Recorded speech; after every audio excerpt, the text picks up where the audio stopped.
We are on Niddah. The sages composed a metaphor regarding a woman, the room, the vestibule, and the attic. Blood of the room is tummy. If blood was found in the vestibule, it's doubt. If it's tummy, its doubt is tummy, since it's presumed to have come from the uterus. Um, that's right. Okay. A woman has 5 shades of blood: red, black, a shade similar to the radiance of crocus, a shade similar to the earth waters, and a shade similar to diluted wine. Beis Shammai says also a shade similar to fenugreek waters and similar to the juices of roasted meat, while Beis Hillel declares these shades tahu. The color yellow, Akiva ben Mihalal, declares the tummy, while the sages declare it tahor. The Reb Meir says even if the yellow blood does not convey tuma as a blood stain, it conveys tuma as a liquid. Reb Yossi says it conveys tuma neither in this manner or in that manner. Which shade is red? Similar to the blood of a wound. Which shade is black? Similar to the cheres. Deeper than this, tummy. Weaker than this is tahor. Which shade is like the radiance of the crocus? Similar to the most brilliant part of it. Which shade is like earth waters? The produce when one takes soil from the valley of Beis Karim and floats water upon it. Which shade is like diluted wine? 2 parts of water and 1 part wine of Sharon wine.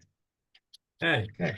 Berik Gimel Hamapeles Chaticha. So a woman miscarries and all that, but we're not talking about like a full-on fetus that comes out. Just a small piece of flesh comes out of the birth canal. It doesn't look like anything. Doesn't look like a baby. Im yesh imad dam. Okay, if any blood comes out, then she's tameh as a niddah. Im lav tahora. But if there's no blood, then she is completely tahor. Okay. Rabbi Yehuda omer ben kach ben kach tmeah. But Rabbi Yehuda says that anything that comes out of the birth canal is going to render her tameh. However, the halacha follows the Tana Kama that if it doesn't look like a baby, it's not tameh. Mishna base hamapelis kamin klipa. Now going into more kinds of things. Now, honestly, I'm not a gynob, and I don't I don't know what kind of circumstances would lead to any of these things coming out of a woman's birth canal. But let's just take that as an assumption that they can happen, and if it were to happen, then this would be the halacha. So if she miscarries something that looks like a fruit peel, or kamin sara, or like a hair, okay, or kamin afar, or like sand, or yavchushim adumim, or red beetles. There's the beetles. That word, the red, is referring to everything above. So like a red peel, a red hair, a red dust, or a red insect, or something like that. Midges, it says midges are tiny wingless insects developed from the water. Midge, yeah, yavchush is a midge. Okay, fine. Okay, so now how do you know if that's blood or not? Tatil lamayim. Put it into water and swirl it around. If it all disintegrates and turns into red swirling in the water, tameah, that's a sign that that's actually blood. Right. And it just happened to sort of congeal or coagulate is in a particular shape. But if it dissolves in water, then it's blood and she's tameh. Im lav Torah. If not, it's just some thing that got into her and came out again. Hamapeles kamin dagim. If she miscarries something that has the form of a fish, chagavim, or like a locust, or shkatzim, or a masmo, or other kinds of creepy crawly worms, or whatever, some shape that is not baby shaped, let's just say. Im yesh imahem dam. If they come out with blood on them, tmeah. Okay, that's easy. Anything that's with blood is tameh. Im lav tahora, and if not, she is completely tahor. And we're not, and even like the tumor of birth, we're not talking about. We're talking about just completely tahor. Hamapeles min behema chayev off. Now, what happens if she miscarries something that looks like an animal? Okay, behema chayev off. Bein tameah, bein tahorim. It doesn't matter if your mind says it looks like a tahor animal, looks like a tameh animal. It doesn't matter. It's not human. But nonetheless, says Rabbi Meir. We're going to see this is the opinion of Rabbi Meir.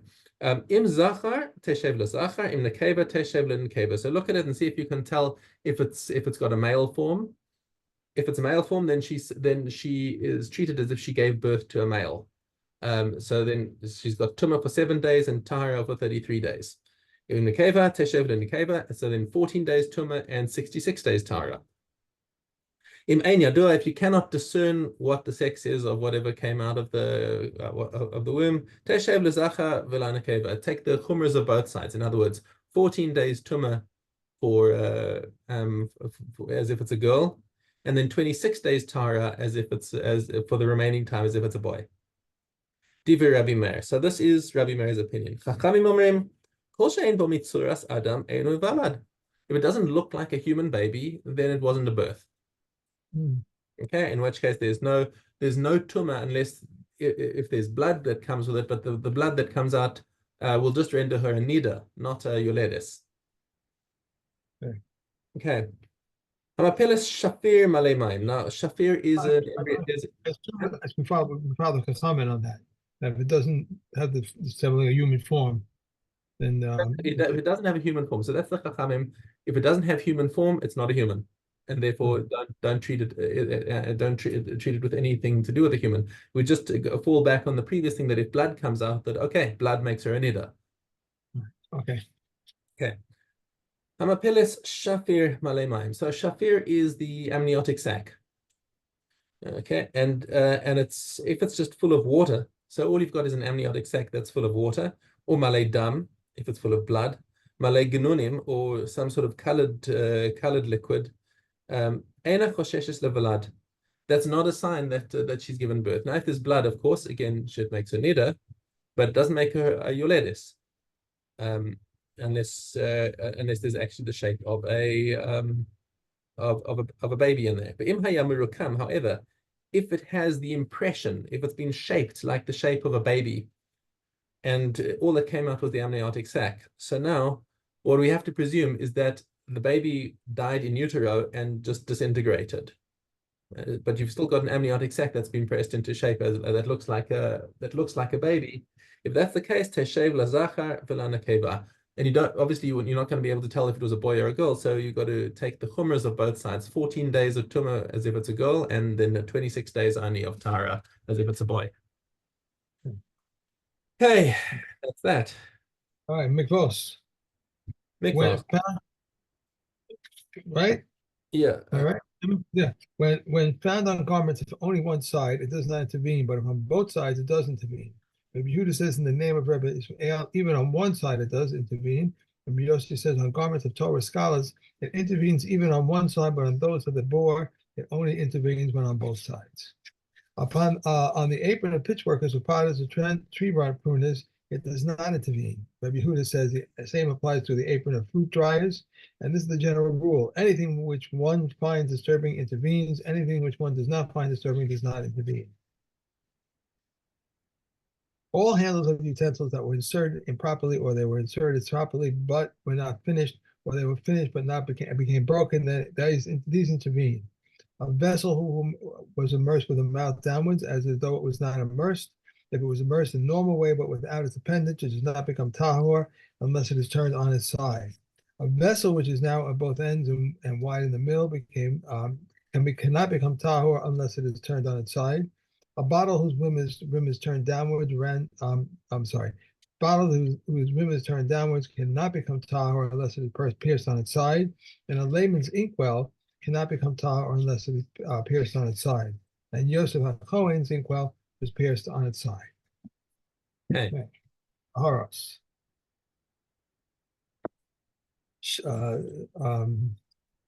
If one place is closed in the cubbyhole of the bathhouse of the tendons, for Elazar ben Azariah rules that they are tahor. But the comments say until he has given him the disc, the key or seal, or until he makes a sign. If one leaves the utensils for this wine pressing season to the coming wine pressing season, his utensils are tahor, and with an Israelite until he says, I have in mind to guard them. If someone was tahor and diverted his attention from eating, Rabbi Yehuda rules him tahor since his way of tamei people, to separate from him. But the common rule him tamei.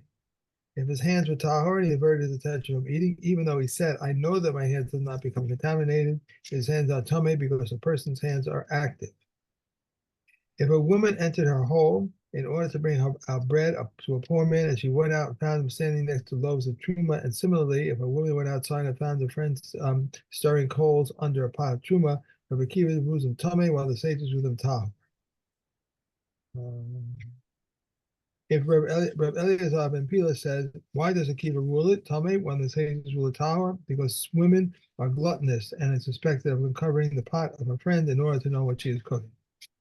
That's true, I think. Don't say that too loud. I do that also, though. Okay, Nagayim. How does it cause leniency? It contains white hair, and the white hair disappeared. The two white hairs were white and turned black. One was white, one was black, and they both turned black. The hairs were long and became short. One hair was long and one short, and they both became short. A boil touched on one side, both on the whole hairs. A boil surrounded one or both hairs. The hairs were separated by a boil. The healing skin of a boil, a burn. The healing skin of a burn, or a dull white blemish. The nega contained living skin, and the living skin disappeared.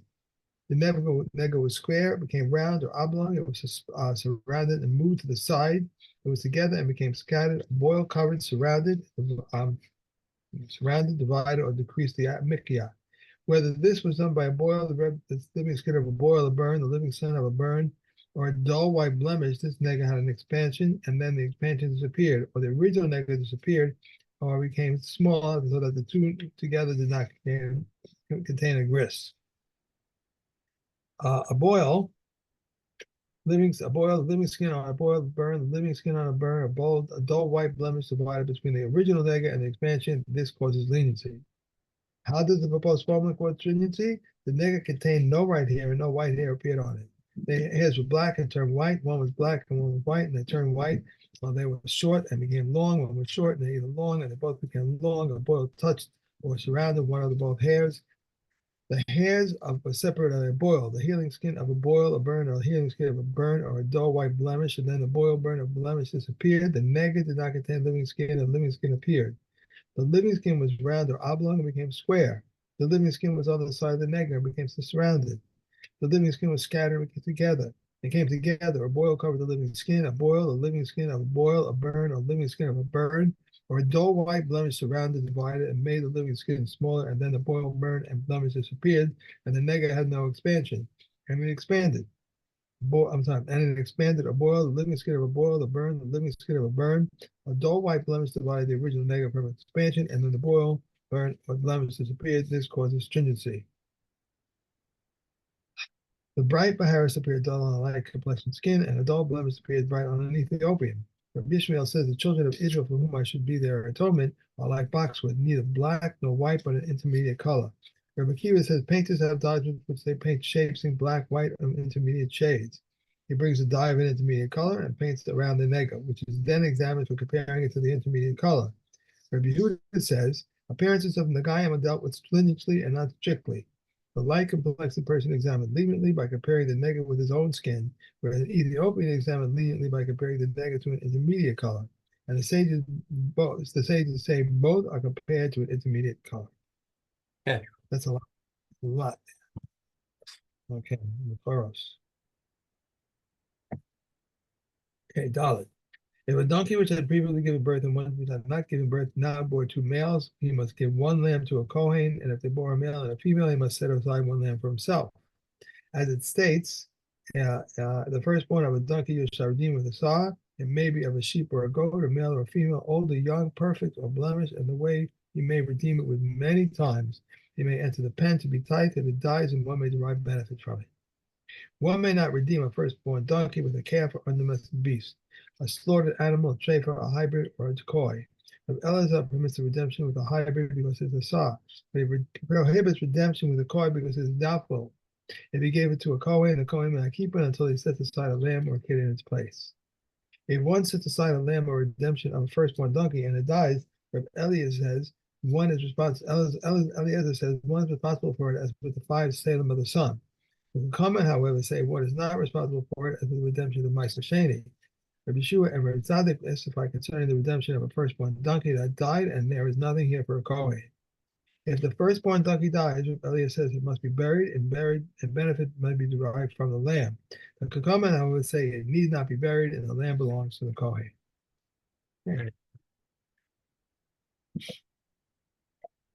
And Sota. Excuse me. Okay. Vav. And it shall be when the officers have finished addressing the people that they appoint captains of the host or the head of the people, at the rear of the people. They send guards in front of them and others behind them with axes of iron in their hands. And if anyone tries to turn back, he has the authority to break his legs. For flight is the beginning of slaughter. As it said, Israel has fled from before the Philistines, and there has been also a great slaughter among the people. And below it states, and Israel fled before the Philistines, and they fell slain. When is this the case? If it is in a discretionary war, but in a war commanded by the Torah, all must go forth, even a groom from his chamber and a bride from her bridal chamber. Rabbi Yehuda says, when is this case? When in a war commanded by the Torah, but in a war of duty, all go forth, even the groom from his chamber and the bride from her bridal chamber. The passage regarding the decapitated calf must be recited in the holy tongue, as it is said, if a corpse should be found in the land, your elders and your judges shall go out. 3 members of the high court in Jerusalem will go out. Rabbi Yehuda says 5, as it is said, your elders and 2 judges, another 2, and since the court cannot be even, it must add 1 more. If if it was found buried in a deep or hanging from a tree or floating upon the water, they would not decapitate the calf, as it is said in the land. No, that's it. That was it. After Mishna Aleph, we're done. Oh, okay. Right. Okay, Shabbos. Oops.